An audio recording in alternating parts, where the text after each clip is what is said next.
Hello दोस्तों, आप सबका स्वागत है आपके अपने यूट्यूब चैनल पर। हमने इकाई 1 में स्वर्णिम व्यवस्था के प्रकार के अंतर्गत खंडे और खंडेतर ध्वनियाँ पढ़ लिया है और हिंदी ध्वनियों के वर्गीकरण के आधार पर हमने स्वर के आधार पर जो वर्गीकरण है वो पढ़ लिया है। स्वर के आधार पर वर्गीकरण हमने किया था, जिह्वा के ऊपर उठने के आधार पर किया था, जिसमें अग्र स्वर होता है, मध्य स्वर होता है और पश्च स्वर होता है। ठीक है। फिर हमने पढ़ा था जिह्वा की ऊंचाई के अनुसार, उसमें होता है संवृत स्वर, अर्ध संवृत स्वर, विवृत स्वर और अर्ध विवृत स्वर। फिर उसके बाद में हमने पढ़ा था ओष्ठों की स्थिति के अनुसार, वो होते हैं अवृतमुखी और वृतमुखी। फिर हमने पढ़ा था मात्रा के आधार पर ह्रस्व स्वर होते हैं, दीर्घ स्वर होते हैं और प्लुत स्वर होते हैं। प्लुत स्वर ज़्यादातर संस्कृत में ही प्रयोग में लिए जाते हैं, हमारे हिंदी में प्लुत स्वर नहीं काम आते हैं। फिर हमारे स्वर तंत्रिका की स्थिति के आधार पर क्या बताया जाता है कि जो स्वर होते हैं ना वो घोषी होते हैं। अघोष तो क्या हो गया कि कोई जो अपवाद के तौर के ऊपर ही होते हैं। हमने स्वर के आधार के ऊपर पढ़ लिया वर्गीकरण। अब आज हम पढ़ेंगे व्यंजन के आधार पर वर्गीकरण। चलिए क्लास शुरू करते हैं। मैंने आपको कल का रिपीट करवा दिया है ताकि आपको ध्यान में या फिर पढ़ा हुआ कुछ आपको याद हो। चलिए शुरू करें। देखिए हम शुरू करते हैं अभी। व्यंजन के आधार पर वर्गीकरण। व्यंजनों का वर्गीकरण निम्नलिखित आधारों पर किया जाता है। किस प्रकार से? उच्चारण स्थान के आधार पर व्यंजनों का वर्गीकरण। किसके स्थान पर? उच्चारण स्थान के ऊपर। उच्चारण स्थान कैसे? जैसे ओष्ठ से हो गया, दंत से हो गया, तालु से हो गया, मूर्धा से हो गया, कंठ से हो गया, इस प्रकार से। ठीक है। फिर है उच्चारण स्थान वह होता है जहाँ मुख विवर से निश्वास वायु का अवरोध होता है। उच्चारण स्थान के आधार पर व्यंजनों के निम्नलिखित भेद हैं। कौन कौन से हैं? देखिए पहले है ओष्ठी। कौन सा है? ओठ से। जो होठ से बोलते हैं ना, होठ स्पर्श होते हैं। ठीक है। इन व्यंजनों का उच्चारण होठों से होता है। पै वर्ग के व्यंजन ओष्ठ्य व्यंजन होते हैं, जैसे पै, फै, बै, भै, मै। चलिए आप बोल के देखिए मेरे साथ साथ। पै को बोलेंगे तो दोनों अपने जो होठ है ना वो अपने दोनों स्पर्श करेंगे एक दूसरे के। ठीक है। ओष्ठ्य ध्वनि दो प्रकार के होते हैं। किस प्रकार से? एक तो दंतोष्ठ्य होती है, एक द्वयोष्ठ्य होती है। दांत और होठों की सहायता से जो उच्चारित व्यंजन होते हैं वो दंतोष्ठ्य व्यंजन कहलाते हैं, जैसे वह तथा। ठीक है। जैसे वह होता है, वो किससे होता है? दांत और होठों की सहायता से उच्चारित व्यंजन। फिर क्या होगा? जब दोनों ओष्ठ एक दूसरे से स्पर्श करते हैं वो द्वयोष्ठ्य व्यंजन कहलाता है। किस प्रकार से? जैसे पै, फै, बै, भै, मै। और जो वह है ना, वह आपका जो वह है, ये दंतोष्ठ्य है। और बाकी ये पांचों हैं, ये क्या है? द्वयोष्ठम, मतलब दोनों होठों के स्पर्श से बोला जाता है। फिर आगे देखिए। फिर है वत्स्य व्यंजन। वत्स्य व्यंजन कौन से होते हैं? इन व्यंजनों का उच्चारण जिह्वा की नोक के द्वारा वत्स्य को छूकर किया जाता है, जैसे न, ल, र, स तथा ज आदि वत्स्य व्यंजन कहलाते हैं। फिर है तालव्य। इन व्यंजनों का उच्चारण कठोर तालु से स्पर्श होकर, जैसे च वर्ग के सभी व्यंजन। देखिए बोल के देखिए आप। च, छ, च, छ, ज, झ और य। ठीक है। मूर्धन्य। इन व्यंजनों का उच्चारण मूर्धन्य से होता है, मूर्धा से होता है, जैसे ट वर्ग के सभी व्यंजन, ट वर्ग के जो सभी व्यंजन हैं वो मूर्धन्य कहलाते हैं, जैसे ट, ठ, फिर ड, फिर ढ। ठीक है। फिर क्या बोलेंगे? कंठे। कंठे से कैसे होगा? इन व्यंजनों का उच्चारण कंठ से होता है। जैसे कोमल तालु भी कंठे को कहा जाता है। क वर्ग के सभी व्यंजन क, ख, ग और घ ये क्या हैं? कंठे हैं। फिर बताया काकल्य। काकल्य सिर्फ एक ही होता है। कौन सा? है होता है काकल्य। क्या होता है? काकल्य। इन व्यंजनों का उच्चारण काकल भाग से होता है। जैसे है ये क्या है? काकल्य है। फिर आ गया, फिर आते हैं आपके उच्चारण प्रयत्न के आधार के ऊपर वर्गीकरण। ठीक है, किसके ऊपर? जो हमने पहले पढ़े हैं, जो कंठे, मूर्धन्य, तालव्य, वत्स्य और ओष्ठे, ये क्या है? उच्चारण स्थान के आधार पर हैं। इसमें दिया है उच्चारण प्रयत्न के आधार के ऊपर वर्गीकरणों के प्रकार। तो देखिए, प्रयत्न के आधार पर वर्गीकरण के कौन कौन से प्रकार हैं?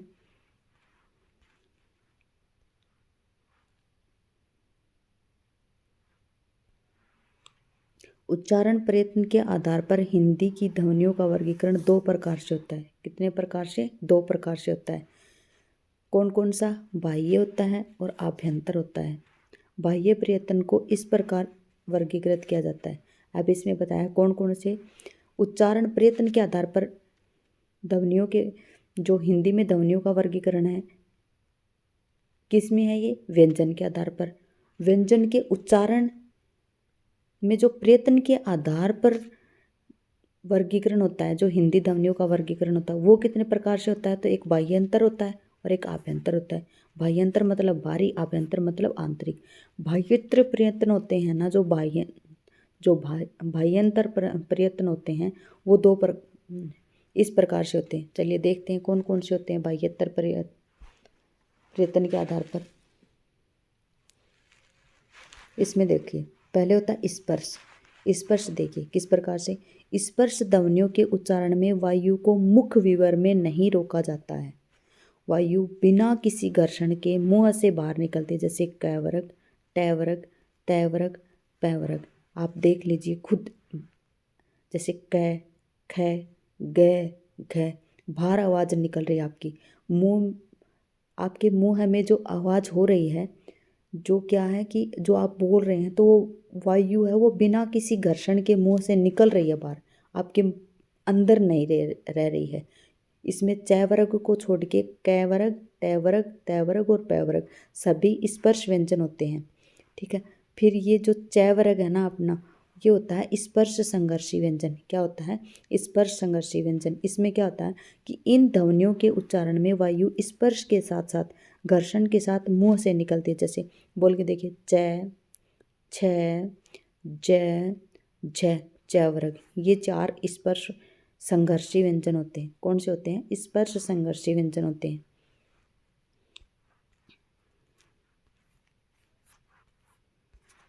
चलिए आगे देखिए। हाँ, ये देखिए, फिर होते हैं संघर्षी। हमने कौन कौन से पढ़े? स्पर्श। स्पर्श जो व्यंजन होते हैं ना, वो कौन कौन से होते हैं? उसमें क वर्ग आएगा, उसमें च वर्ग नहीं आएगा, उसमें फिर आएगा ट वर्ग, फिर त वर्ग और फिर प वर्ग। ओके, ये आएगा। फिर आएगा जो स्पर्श संघर्षी व्यंजन है, उसमें अपना च वर्ग आएगा। क वर्ग क्या होगा? क वर्ग में और ट वर्ग में, त वर्ग में, प वर्ग में क्या होगा कि जो भी व्यंजन हम बोलेंगे, जैसे क, ख, ग, घ, ये क्या करेंगे कि बिना किसी मुख विवर में इनको जो उच्चारण में जो वायु निकलेगी, वो जब बाहर निकलेगी तो वो बिना किसी संघर्ष के निकल जाएगी बाहर। ठीक है, और जो संघर्ष करके जो वायु बाहर निकलेगी, उसमें स्पर्श संघर्षी होगा। ठीक है, फिर ये है संघर्षी।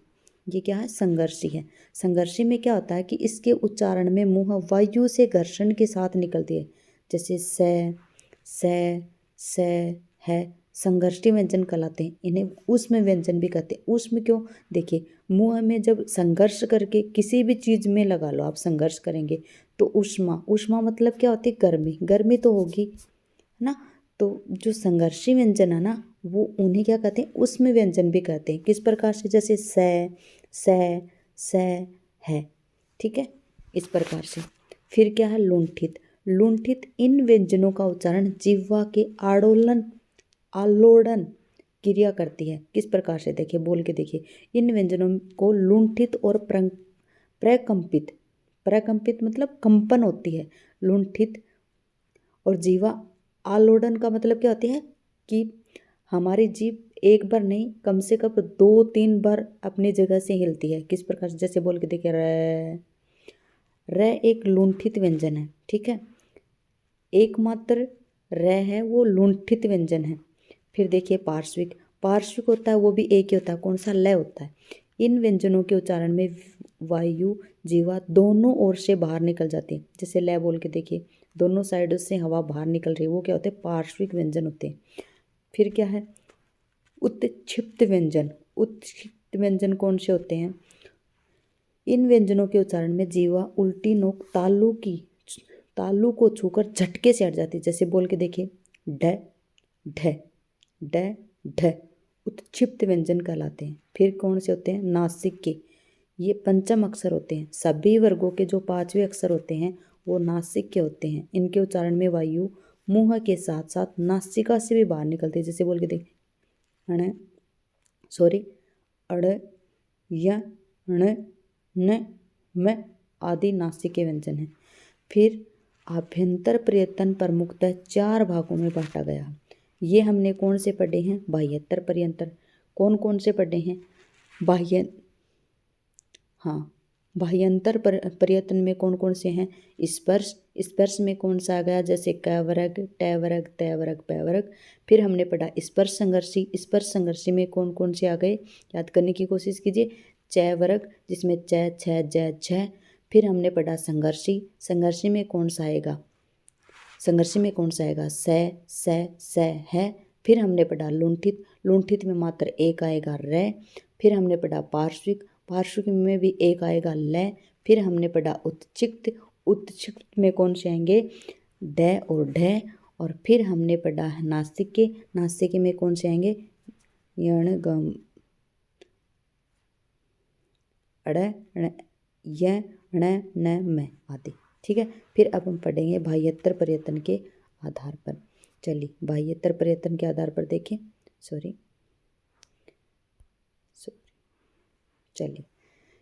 ये है, सही से सेट कर लेते हैं इसको ना। स्पृष्ट। स्पृष्ट क्या होता है, स्पृष्ट शब्द का अर्थ है स्पर्श किया हुआ। वर्गा अक्षरों में क वर्ग, च वर्ग, ट वर्ग, त वर्ग और प वर्ग ये उच्चारण प्रयत्न में स्पृष्ट माना जाता है, क्योंकि इनके अंतर्गत जिह्वा कंठ से लेकर ओष्ठ तक अनेक स्थानों पर स्पर्श करती है। ये क्या है, स्पृष्ट व्यंजन क्या होता है कि जो अंदर से लेकर बाहर तक, ये सभी क्या होते हैं कि जो जिह्वा है ना वो कंठ से लेकर ओष्ठ तक, हमारे इसके अंतर्गत जिह्वा जो हमारी जीभ है वो कंठ से लेकर होठ तक अनेक स्थानों पर स्पर्श करती है। स्पर्श करती है तो ये स्पर्श व्यंजन कहलाएंगे, ठीक है। मतलब स्पर्श किया हुआ, इसमें क्या आएंगे, अपने क वर्ग के सभी वर्ण, च वर्ग के सभी वर्ग, ट वर्ग के, त वर्ग के और प वर्ग के, ठीक है। फिर क्या, ईसत स्पृष्ट व्यंजन। ईसत स्पृष्ट आभ्यंतर प्रयत्न क्या होता है, इसमें होता है जैसे थोड़ा स्पर्श किया हुआ। ईसत मतलब थोड़ा, क्या है ईसत यानी थोड़ा, थोड़ा स्पर्श कर। कुछ ध्वनियाँ ऐसी होती हैं जिसमें स्थान और कारण का पूर्ण रूप से स्पर्श न होकर हल्का सा स्पर्श होता है। क्या होता है कि पूर्ण रूप से स्पर्श न होकर हल्का सा, थोड़ा सा स्पर्श होता है, उसे ईसत स्पृष्ट कहते हैं। जैसे देखिए यह और वह दो ही हैं, क्या हैं, दो हैं। कौन कौन से, यह और वह। ईसत स्पृष्ट को ही पारिभाषिक शब्दावली में अर्ध स्वर कहते हैं। आपसे ये पूछे कि अर्ध स्वर कौन कौन से व्यंजन होते हैं, तो 2 व्यंजन होते हैं अपने, यह और वह। जिसको हमने वह को क्या बोला था, याद है आपको, नहीं, दंतोष्ठे बोला था हमने, जहाँ पे हमने ओष्ठ के आधार के ऊपर दंतोष्ठे और द्वयो ओष्ठम पढ़ा था। तो द्वयो ओष्ठम में हमने पढ़ा था कि प फ ब भ मैं, और जो दंतोष्ठे में आया था हमारा वह। फिर ये क्या आया था, हाँ वही आया था, और यह, ठीक है। तो यह और वह यहाँ पर हमारे क्या है, अर्धस्वर है। फिर क्या होता है विपरीत। विपरीत का अर्थ क्या होता है, विपरीत का अर्थ होता है खुला हुआ, जैसे हमारा मुंह खुला हुआ हो। इन स्वरों का उच्चारण करते समय, इन स्वरों का उच्चारण करते समय किसी स्थान का स्पर्श नहीं होता है, बल्कि मुख विवर बिल्कुल खुला होता है। अर्थात बिल्कुल विपरीत मतलब क्या होता है कि खुला हुआ होता है। जिस प्रकार से बोली आ बोलिए, कहीं पर भी स्पर्श नहीं होगा, आ बिल्कुल। फिर होता है समवृत स्वर। समवृत स्वर का अर्थ क्या होता है, ये विपरीत का उल्टा होता है। क्या होता है ये विपरीत का उल्टा। इसमें क्या होता है कि समवृत का, सॉरी यहाँ पे आ नहीं आएगा, मैं व्यंजन पढ़ा रही हूँ, यहाँ पे मेरे से गलती हुई है, यहाँ पे आ नहीं आएगा, ठीक है। समवृत, समवृत क्या होता है, विपरीत का उल्टा होता है।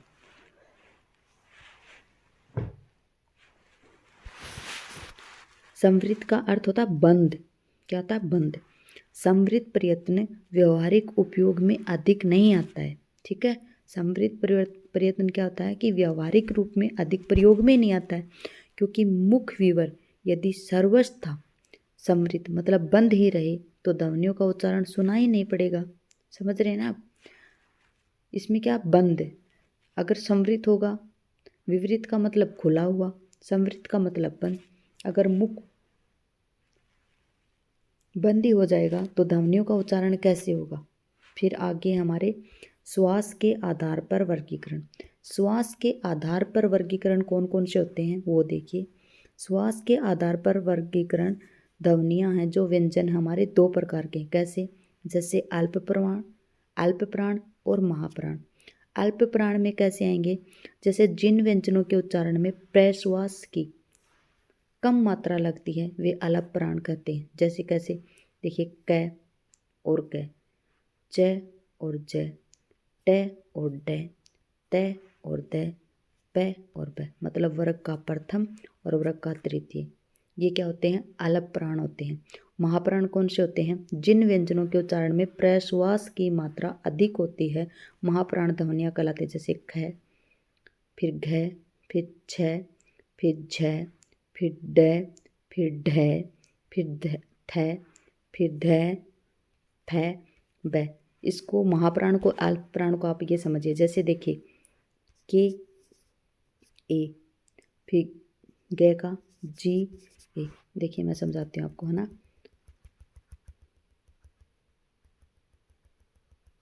आराम से समझेंगे, कोई दिक्कत नहीं है। देखिए ये क्या है, क, इसको इंग्लिश में लिखेंगे, सॉरी,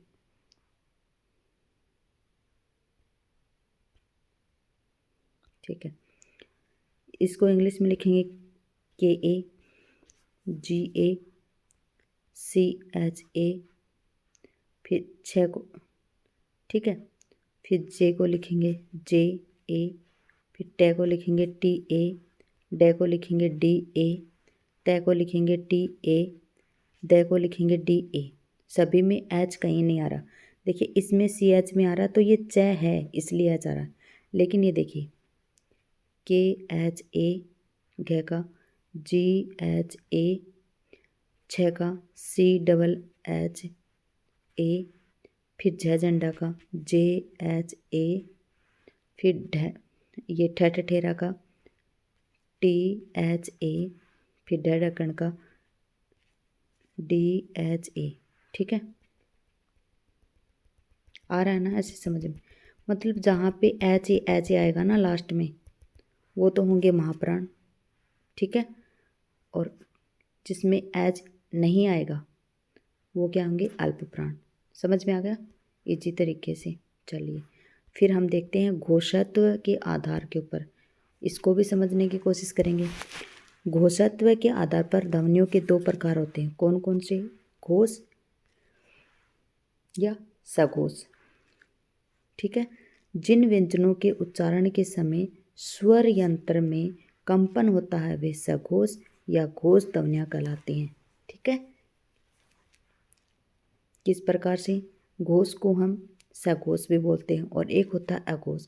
तो सघोष या घोष, इसमें क्या होगा कि स्वर यंत्र पे कंपन होगा। क्या होगा? कंपन होगा। देखिए किस प्रकार से, इसमें देखिए ग घ ड, ये लास्ट के तीन, किसी भी वर्ग के लास्ट के तीन हैं वो, जैसे देखिए ये क वर्ग के तीन, फिर ये च वर्ग के तीन, फिर ये तीनों ट वर्ग के तीन, फिर ये तीनों त वर्ग के तीन, फिर ये तीनों